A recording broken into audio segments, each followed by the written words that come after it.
All right, Max, thank you. New at 3, today a coalition of conservation and community organizations shared new information with the Shelby County Health Department. They say it shows Elon Musk XAI supercomputer has nearly doubled the number of on-site gas turbines at his South Memphis data center, in turn violating the Clean Act. Now, recently, the coalition obtained images of the data center that shows XAI is using 35 methane gas turbines, far more than previously known and more than the company has submitted permits for. The group is now asking local leaders to issue an emergency order that requires XAI to stop using the turbines right away and to reject the company's pending air permit application. Meanwhile, in the state capitol news, a controversial bill targeting immigrant children in Tennessee advanced out of its latest House committee this week. The bill would allow for public schools to deny enrollment for undocumented students. Joining me now to talk more about what's at stake is Latino Memphis President Mauricio Calvo. Mauricio, always glad to have you back at 3 o'clock. Thank you so much for having me. I've heard some people, you recently traveled to Nashville, and a lot of people were very passionate when they spoke. Why were you there? What do you want to really share with state lawmakers? Well, I had the opportunity to testify in front of the Education Committee and to make these legislators aware that this is a very unpopular bill, both among Democrats and Republicans, because it's the wrong thing to do. It goes against the Constitution, the Supreme Court decision. But really, as you can see on the latest votes, it's very controversial. They're just passing by one vote in the latest committee. I'm optimistic. This is a bill that will prohibit or charge tuition to undocumented students. It's really, Alex, less than 2%, maybe 1.5% of the students, of the 1 million students in Tennessee could be impacted by this. It really doesn't fix anything, and it really puts the state in a very peculiar situation. I was reading, Mauricio, one of the bill sponsors says this measure is designed to, quote, remove the burden of providing a free, publicly funded education for illegal alien children from Tennessee taxpayers. Obviously, you disagree with that. Absolutely, and I talked about that. It is, 1.5% of the budget, and I would argue that immigrants contribute more to the economy by the way of paying taxes and contribute to the economy, and many times these children become great entrepreneurs and contributors to our society. And besides, the Constitution and the Supreme Court has ruled that every child in this country has the right to education. And I'll give you an example. If we don't do that, how is that going to reconcile with truancy laws? If we prevent a student from attending to school, on the other hand, we have a set of rules that expects and demands that every child goes to school.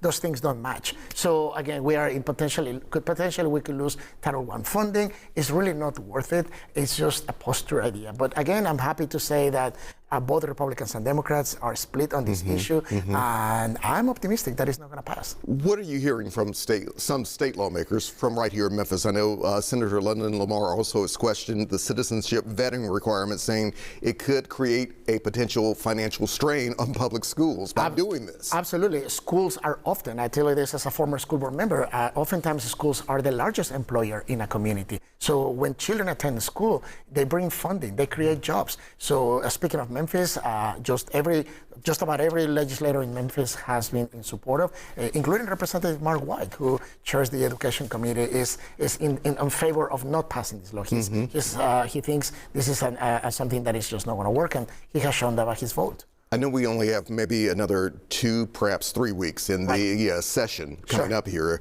but what gives you kind of reason to be optimistic, as you pointed out earlier? Well, watching closely, it may go on the Senate floor today, so we'll see how the Senate votes on that, and then it passed barely by one vote yesterday in the Government Operations Committee. So now it goes to the Finance Committee, where I think many of those guys will see the potential impact on the state, and they will probably kill it.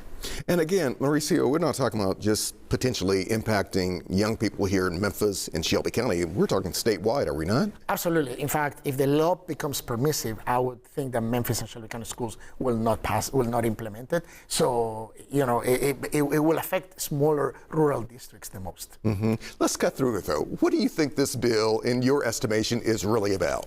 100%. I'm open to say this. This is posture for some people on the extreme right to appeal to the current administration, to align with an extreme Republican side that say, hey, I want to look good in front of the president, I want to look like I'm enforcing immigration law, and this is really not the role or the jurisdiction of the state to enforce immigration law. So I think this is what it's all about, because there's no other reason why to do it. Right. So where does this go from here, you think? Well, I mean, unfortunately, this is not the only bill that is attacking immigrants. There's over a dozen bills that are in one way or another attacking immigrants in this session. So we should be, it's important to look at this one, but there's so many other ones, including attacking organizations such as Latino Memphis and churches who are helping undocumented people. I was going to ask you that. Do you feel like a lot of these organizations, individuals, are under attack these days? Absolutely. And you know, we're going to push back. We're proud of the work that we're doing, and I still have very much trust in our judicial system that these things are going to prove to be unconstitutional, and we're going to keep fighting. Mauricio Calvo, always glad to have you here Thank at you. 3. Come on back anytime. Will do.